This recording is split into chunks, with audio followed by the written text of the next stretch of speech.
स्वदोष शांत्या विहिता शांति शांति विदाता शरणं गतानां भूयात् भवक्लेशभयोपशान्तिः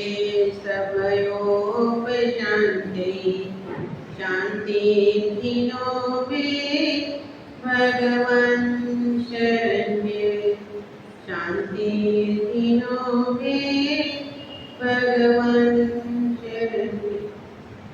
चलो देवादिदेव शांतिनाथ भगवान की परम पूज्य चारित्र चक्रवर्ती आचार्य श्री शांति सागर जी महाराज की, परम पूज्य वात्सल्य वारिधि आचार्य श्री वर्धमान सागर जी महाराज की, परम पूज्य गणनी प्रमुख कारिका सुभाष स्मृति माता जी की, अहिंसा परमो धर्म की, परम पूज्य कारिका गरिमा की माता जी की।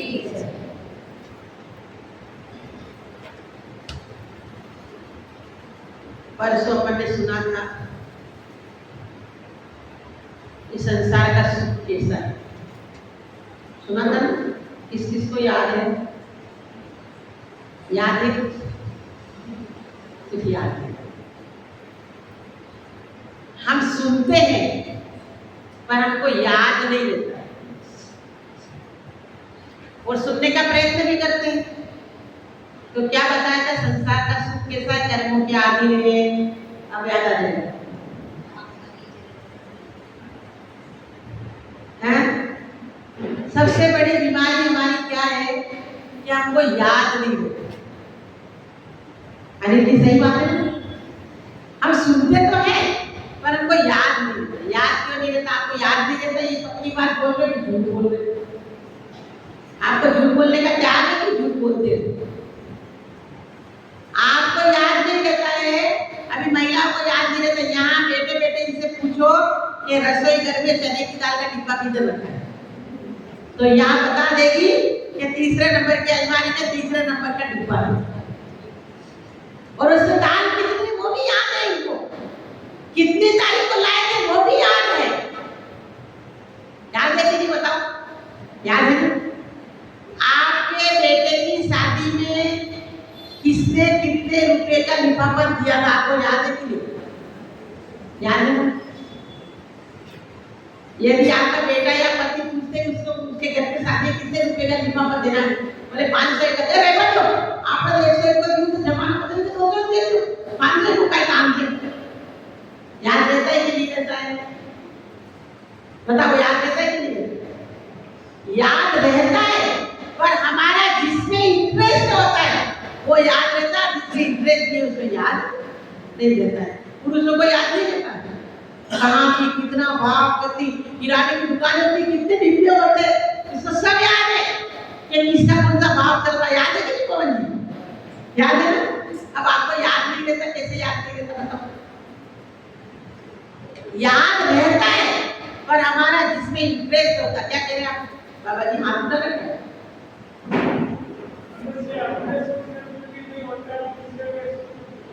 क्या बोल रहे हैं? दूसरे कहा था कि अपने सुख से सुखी दुखी नहीं है, किसी के सुख से दुखी है। याद करके बता रही हूँ। तो याद रहता है पर हमारा जिसमें इंटरेस्ट होता है वो वस्तु हमको याद रहती है और जिसमें हमारा इंटरेस्ट नहीं होता वो वस्तु हमें याद नहीं। एक बात है, सही बात है या गलत बात होता है? क्योंकि हमें प्रवचन सुनने का इंटरेस्ट तो है पर हमें उसे याद रखने का और अपने जीवन में उतारने का इंटरेस्ट नहीं। समझ में आई कि नहीं? यदि आप फिर जिसको याद नहीं होता या तो अपने जीवन में उतार लिया। एक बार ये दीदी हम धुलियान में थे तो एक पंडित जी आए, तो पंडित जी छेड़ाला की 2 लाइन नीचे उनको पूछने लगे कि ये लाइन क्या है। तो ये लाइन कुछ थी, मुझे याद नहीं है, याद है ना, आधी याद है आधी याद नहीं है। तो उन्होंने प्रश्न पूछा तो दीदी को एक आध अक्षर इधर इधर हो गया। तो पंडित जी बोले, तो मैंने फिर उसकी बात को मैंने पंडित जी को मैंने कहा, पंडित जी मैंने कहा ये तो दीदी छोटी है और उसने अपने जीवन का कल्याण कर लिया, अब आपका नंबर है कि याद किसको करना पड़ता है? कि जिसको जीवन में उतारना है, इससे उतार ही लिया, अब याद करके क्या करना है? समझ में आया कि नहीं? जीवन में जिसको उतर गया उसको याद क्या करना है? जो हिंसा, झूठ, चोरी, कुछ परिग्रह करता ही नहीं है, उसको 5 पापों के नाम याद रहे या नहीं रहे, क्या फर्क पड़ता है? क्या फर्क पड़ता है? पर अपने जीवन में थोड़ा बहुत खिसकना चाहिए। हम ये नहीं कहते कि आप एकदम छलांग मारा यहाँ ऊपर आ जाओ, ऊपर नहीं आना है, पर अपने जीवन में मनुष्य बना तो लाना है ना। हमारे अंदर जो विकृतियां हो रही है उसको तो हमारे को छोड़ना है ना, तभी तो हल्के होंगे। तो आपको सबसे बड़ा अच्छा तरीका सुनाती हूँ कि आपको याद नहीं रहता है तो आपको क्या करना है। देखो, सबसे पहले आपको याद नहीं रहता है तो आपको सबसे पहले यहाँ जो सुनाया जाता है ना, तो आपके घर में, सबके घर में एक दर्पण होगा। आजकल तो एक नहीं, सब कमरे में दर्पण होगा, और सब कमरे में नहीं, एक कमरे में 2 दर्पण है, और बड़े बड़े दर्पण है, पूरे आप लोग दिखो। तो आपको सबसे पहला एक उपाय बता रही हूँ कि आपको सबसे पहले जाकर के क्या करना है, अपने घर में जाकर के दर्पण के सामने खड़े रहना, और दर्पण के सामने बोलना कि आज माता जी क्या क्या बोले। क्या करना है? आज क्या बोले? बोले माता जी बोले कि रावण ने एक नियम लिया था, वो नियम के पालन से सीता का मुंह बन गया, मरना देखना होता। माता जी जो भी बोले वो सब जाकर के दर्पण को सुनाना। किसको सुनाना? अब आप बोलोगे माता जी किसी बात का तो दर्पण सुनता है क्या? दर्पण तो सुनता है क्या? दर्पण नहीं सुनता है, पर दर्पण में जो अपना चेहरा दिख रहा है वो तो सुन रहा है ना, तो आपका रिपीट हो जाता है। और घर में खड़े खड़े आपके पोता पोती पतिदेव तो ऐसे सुनने वाले नहीं, बहुएं सुनने वाली नहीं, तो आप दर्पण को सुना रहे तो कथन ये भी सुन लेगी, एक आध बातों को सुन कान में पड़ी जाएगी, तो उनका भी फायदा हो जाएगा और तुमको याद हो जाएगा। क्योंकि एक का बात है तुम्हारा तुरंत तुरंत रिपीट करते तो अपने को याद होगा। और याद करने से, और हम लोग जब छोटे बचपन में थे, वक्तृत्व स्पर्धा में रहते थे ना, खड़े होकर के बोलना है कि दारूबंदी के बारे में बोलो, उसके बारे में बोलो, तो एक्शन के भी पैसे मतलब नंबर होते थे। क्या दारू पीने का जो बोल रहे हो, नहीं पीने का बोल रहे हो, उसके एक्शन कैसे करते हो। तो आपको भी अपने आईज में जाकर के ये एक्शन के साथ में बोलना है, बोले हिंसा नहीं करना है, झूठ नहीं बोलना है, झूठ बोलने से जीभ कट जाती है। तो आप जो भी बोलोगे तो आपको एक इंटरेस्टेड विषय हो जाएगा, घर के लोग भी सुन लेंगे। या आपस में आप यहाँ से जाते हो, बातें करते हो, बातों के बगैर आप आज बच्चे में क्या बताए मालूम। ऐसे करते करते हमको याद रहने लगता है, हमको कल की बातें याद नहीं है, हमको अभी की बात याद नहीं है, तो हमको पूरे वक्त की बात याद रहने लगा, तो प्रश्न ही नहीं है, प्रश्न ही नहीं है ना। हमारा इंटरेस्ट अभी तक काम करने में तो है, पर उसको जीवन में उतारने में हमारा इंटरेस्ट है, पर जीवन में उतारे बिना धर्म का कभी भी प्रादुर्भाव नहीं हो सकता, धर्म कभी उत्पन्न नहीं हो सकता है। धर्म आपके अंदर उतारना पड़ेगा। जब तक आप भोजन नहीं करोगे तब तक आपकी भूख मिटने वाली, जब तक आप पानी नहीं पियोगे तब तक आपकी प्यास बुझने वाली नहीं है। उसी प्रकार जब तक ये संस्कारों को अपने अंदर नहीं उतारेंगे तब तक हमारी आत्मा का उत्थान होने वाला, कितना ही सुन लो, पर उसको अपने जीवन में उतारना पड़ेगा। एक उदाहरण मैं हमेशा बताती हूँ कि आपके घर में अलमारी होगी, अलमारी है, सबके घर में अलमारी है, माता जी के घड़ी है। आजकल तो अलमारी की कमी ही नहीं है, आजकल तो सब सफाई, क्या बोलते हैं अंदर, क्या बोलते हैं, क्या कराते हैं अंदर, इंटीरियर, क्या बोलते हैं, इंटीरियर को क्या बोलते हैं, फर्नीचर, इंटीरियर फर्नीचर होता है, और उसमें सब अलमारियां एकदम बीट फाट बढ़िया है, कोई कमी नहीं है।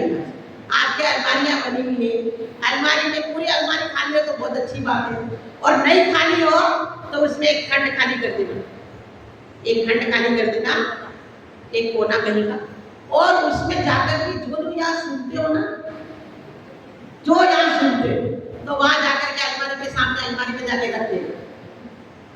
क्या करना, अलमारी में जाकर के जैसे भी यहाँ से जाओगे ना तो भूख लगी है तो पहले नाश्ता कर लेना, और करके आए हो तो वो अलमारी के सामने खड़े रहना, बोले माता जी आज बोले रात्रि में भोजन नहीं करना, अच्छे संस्कार वो रखना, ये करना वो करना, पानी को ऊपर चढ़ाना तो मशीन लगानी पड़ती है, पापा में करना तो कुछ नहीं करना पड़ता, जो बोले तो सब को जाकर के अलमारी में बोल देना, फिर अलमारी को ताला लगा देना, अच्छे से लगाना ताला, खुल नहीं जाए। यहाँ से जो जो बोला जा रहा है कि रात्रि में भोजन नहीं करना, अपक्षपक्षण नहीं करना, पानी छान करके पीना, भगवान को याद करना, सत्संग करना, जो भी बोला जा रहा है वो सब आप जाकर के अलमारी में बंद कर देना, अलमारी में बंद करना, रोज ऐसे ही करना जब तक माता जी यहाँ रहते हैं, जो भी साधु रहता है तो जो जो बोलता है वो सब जाकर के अलमारी में बंद कर देना।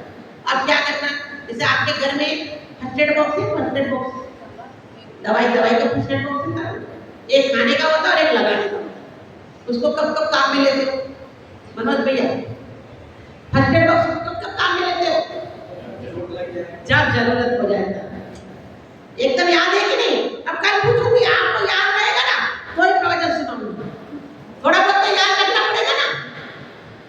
तो जैसे घर में हमारा लगाने का फर्स्ट एड बॉक्स होता है और एक खाने का फर्स्ट एड बॉक्स होता है, उसी प्रकार ये धर्म का फर्स्ट एड बॉक्स बन गया। तो ताला लगाना अच्छे से ताला लगाना, खुल नहीं जाए। और जब जब आपके जीवन में ऐसा लगता है कि आप मुझे धर्म की जरूरत है और इसको अपनाने की जरूरत है, तो कुछ फर्स्ट एड बॉक्स का ताला खोलना, बोले केस बदली। तो डॉक्टर आपको क्या बोलेगा, भैया रात्रि के सोने के 4 घंटे पहले खाना खा लो, तो कौन सी दवाई निकालनी, रात्रि में भोजन नहीं करना, ये दवाई निकालना और खा लेना। आपको डॉक्टर की बात भी हो जाएगी और धर्म का भी बात हो जाएगी। आपको डॉक्टर बोलता है भाई साहब शुगर हो गई है, शक्कर मत खाना, बढ़ जाएगी, लकवा लग जाएगा, प्लेटे में लगा जाएगा, ये हो जाएगा, तब क्या करना, थोड़े दिन के लिए शक्कर रस है, 6 रसों में एक रस होता है, शक्कर का त्याग कर देना। तो आपके जीवन में क्या काम हो जाएगा, जो हमारा धर्म बताता है वो धर्म को भी करता है, तो आत्मा को भी पुष्ट करता है और शरीर को भी पुष्ट करता है। डॉक्टर क्या करता है, अकेले शरीर को पुष्टि करता है। तो हमारा आजकल ये बीच में कुछ निकला था ना, बोले एक के साथ एक फ्री, ऐसे हमारा धर्म गुरु, हमारा सत्संग जो हमारे गुरु होते हैं वो एक के साथ एक फ्री, आत्मा को पुष्ट करने के साथ साथ शरीर को भी पुष्टि करते हैं। आप लोग क्या करते हो, घूमने जाते हैं, क्या बोलते हैं, मॉर्निंग वॉक, मैं तो इंग्लिश में बोलना नहीं है, कैसे में यदि जो मॉर्निंग वॉक नहीं करता है तो बोले क्या, सही बोली, मजा बोली है, फिर उसके सूट अलग है, उसका ड्रेस अलग है, मतलब चलते जा रहा है तो भी लोग देख करके देखना चाहिए कि मॉर्निंग वॉक करने ही जा रहा है और कुछ करने नहीं जा रहा है, और कुछ करने जा रहा है तो बोले अरे घर में साधन की गोली का पैदल जा रहे थे। सही बात बोलती, गलत बात बोलती। यदि मॉर्निंग वॉक करने जा रहा है तब तो ठीक है, पर ऐसे ऐसे पैदल जा रहा है तो बोले ओ यार अतरा पैसा है क्या काम कर, सही बात। फैशन में तो हम सब कुछ कर सकते पर हम असलियत में कुछ नहीं कर सकते। क्या बात बताती मुझे, हाँ मॉर्निंग वॉक के लिए जाते हैं, अब अपना मंदिर 1 किलोमीटर दूर है, अपना आवास 1 किलोमीटर दूर है, तो वहां चल करके हम नहीं आ पाते, पर हम मॉर्निंग वॉक करने के लिए गार्डन में जाते हैं, क्या जाते, बगीचे में जाते हैं। यदि आप मंदिर पैदल चल के आ जाओ तो अपने 2 काम, आपको आत्मा का भी कल्याण हो जाएगा और इस शरीर का भी कल्याण हो जाएगा, जीव हिंसा से बच जाएंगे, थोड़ा पसीना निकलेगा, चलने की आदत रहेगी, पर वो हम नहीं करना चाहिए। 108 प्रदक्षिणा लगा भगवान की, कितना फायदा हो जाता है। पर हमको तो हम हमारे आचार्य वर्तमान सागर जी महाराज बोलते कि ठठेरे के कबूतर, ठठेरे के कबूतर मतलब क्या होता है ना, वो जिस पेड़ के नीचे बैठ करके वो बर्तन ठोकता है ना, तो उस पेड़ पे बैठे हुए कबूतर उड़ते नहीं है, क्योंकि उनको आदत हो जाती है कि ऐसी आवाज नहीं सुनेंगे तब तक उनको अच्छा नहीं लगेगा, उसको ठठेरे के कबूतर बोलते, समझ में आ गया ना। ऐसे हमारे को संसार में परिभ्रमण करने की आदत हो गई है भगवान को बहुत याद करता था, बोले स्वर्ग में ले चलता हूँ, आपको स्वर्ग में ले चलता हूँ, चलो यूं। तो बोले स्वर्ग में पोता पोती मिलेगी कि नहीं मिलेगी, बहू लड़ने को मिलेगी कि नहीं मिलेगी, पड़ोसी लड़ने को मिलेगी कि नहीं मिलेगी, पति लड़ने को मिलेगा कि नहीं मिलेगा। तो बोले नहीं, वहां नहीं मिले तो नहीं जाना। बोले वहां तो सुख ही सुख है। बोले वैसा सुख नहीं चाहिए, बोले यहाँ थोड़ा लड़ने झगड़ने में मजा आता है ना। बोले खाना पड़ा मिला, बोले वहां अमृत जाता है। बोले नहीं नहीं, यहाँ जैसा खाना चाहिए। तो हमारे सबकी आदत ऐसी हो गई है कि हमको उसी में आनंद आने लग गया है। कोलू का बेल है, कितना भी सुन लो वहीं का वहीं। तो अपने जीवन में कुछ अब आप क्या करना, फर्स्ट एड बॉक्स बनाना धर्म का, और उस फर्स्ट एड बॉक्स में जब जब आपको जरूरत पड़ता है, जब जब अपने आत्मा को कल्याण की और इस शरीर के भी कुछ कुछ जरूरत पड़ता है, तो इस अपने फर्स्ट एड बॉक्स में से निकाल करके अपने जीवन में उसको उपयोगी बनाना और अपने जीवन में उसको उतार देना, तो आपके आत्मा का भी कल्याण होगा। और इस शरीर का तो नश्वर है, आप जितना भी, जैसे गाड़ी होती है ना, गाड़ी कब तक काम करती है, उसमें पेट्रोल दो, उसको रिपेयरिंग मांगती है। सेम हमारा शरीर की गाड़ी भी ऐसी है कि आप जब तक उसको रिपेयरिंग रहोगे, और इसका जब तक आजकल कोई भी मोबाइल ले आओ 1 साल से ज्यादा नहीं चलेगी, आप उसको कितनी भी संभाल कर लो। आजकल आप गाड़ी ले आओ 2 साल 3 साल 4 साल 5 साल उसकी जितनी अवधि है, आप कितना भी उसको कर लोगे, तो ये शरीर की भी एक आयु लेकर के हम आए हैं, इतने साल चलने वाला है। फिर भी इस शरीर का थोड़ा थोड़ा, गाड़ी को जैसे गाड़ी अपने काम में लेना उसका ध्यान रखना पड़ता है, उसी प्रकार शरीर का भी ध्यान रखना, और शरीर के साथ साथ आत्मा का भी ध्यान रखना कि हमारी आत्मा पापों के कारण, व्यसनों के कारण, अधर्म के कारण नरक निकोद के चक्कर लगाएगा। और इस नरक निकोद से बचने के लिए हमारी आत्मा का कल्याण करना है, और इस अधर्म को इंटरेस्टेड विषय बनाना है। कभी कभी क्या होता है कि इंटरेस्टेड विषय नहीं होता, अपन पढ़ने जाते हैं, स्कूल में 5 विषय होते हैं, एक आध विषय ऐसा भी होता है जब तक इंटरेस्टेड नहीं होता है, बोरिंग विषय होता है, आपको मतलब तो भी आपको एग्जाम में पास तो होना ही पड़ता है, होना पड़ता है। उसी प्रकार हो सकता है आपका धर्म का विषय इंटरेस्टेड नहीं हो, बोरिंग हो, फिर भी आपको 35 नंबर तो लाने ही पड़ेंगे। तो उसको इंटरेस्टेड नहीं बने तो कोई बात नहीं, पर अपने जीवन में कुछ कुछ उतारने लायक बना दो, जिससे हमारी आत्मा का पतन नहीं हो, आगे नरक निकोद में मिल जा करके, आगे अच्छी पर्याय में जा करके इस छाया को प्राप्त कर सके, और अपने जीवन में उतारने का थोड़ा बहुत प्रयत्न करना चाहिए। इतना इतना अभी कल को 2-4 महिलाएं आई थी कि हमको नियम दे दो, कुछ पचखाड़ दे दो, मेरे को पढ़ी लेखन, ये लोग बोलते सितंबर में एक शब्द था पढ़ी लेखन करना। हमको एक महिला आके पूछी, आप पढ़ी लेखन कब करते हो? आपको पता, दिगंबरों को पता है, श्वेतांबरों को पता है, मुझे पता नहीं, पर हमारा जो हम दिगंबर साधु होते हैं, तो दिगंबर साधु जो पुरुष होते हैं, उनको तो पीछी कमंडल और शास्त्र के अलावा कुछ भी परिग्रह नहीं होता उनके पास। एक रुमाल भी उनको मुंह पोंछने के लिए नहीं है। वो भी श्रावक देता है तो पोंछते, और नहीं देता तो नहीं पोंछते। और जो हम माता जी होती है, जो आप आरिका माता जी बोलते हैं, उनके पास में 8 मीटर की, 8.5 मीटर की एक साड़ी है, उसको बिना सिले, इसमें कोई सिलाई नहीं है, कोई ब्लाउज नहीं है, कोई पेटीकोट नहीं है, कोई समीज नहीं है, कुछ नहीं है। 8 मीटर की एक साड़ी को बिना पीकू करे, बिना सिले हुए पहनते, 2 साड़ी रखते, एक आज पहनते, एक कल धोने जाएगी तो दूसरी पहनेंगे। ऐसा नहीं है कि 1-2 साड़ी है तो एक को पहन लेके, एक को ओढ़ लेके ठंडी लगी तो, कितनी भी ठंडी हो, 5 डिग्री गर्मी ठंडी हो, तो भी किसी भी प्रकार का कोई वस्त्र, जैसे अभी लेटे हैं वैसे ही लेटे रहते, और घास की चटाई ओढ़ते हैं, कोई तो साथ प्लास्टिक की चटाई भी ओढ़ते। इसलिए हमको पढ़ी लेखन करने की जरूरत ही नहीं होती। हम पढ़ी लेखन जब बैठते हैं, उठते हैं, पुस्तक उठाते हैं, तो इस पुस्तक को ऐसे करके उठाते हैं। ऐसे हमारा कोई पीरियड नहीं होता कि पढ़ी लेखन कब करना।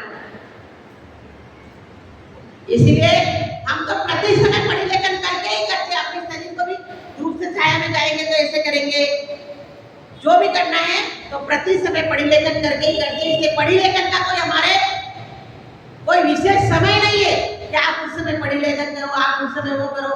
हम लोग साधु जो होते हैं, अब आज का समय पूरा हो गया, फिर आगे के बाद कल बताएंगे, 10 बज रही है, साधु जी ने सबको अपनी ऑफिस दुकान कहीं न कहीं जाना है, तो आपको दिगंबर चर्या के बारे में भी थोड़ा थोड़ा बहुत बताएंगे।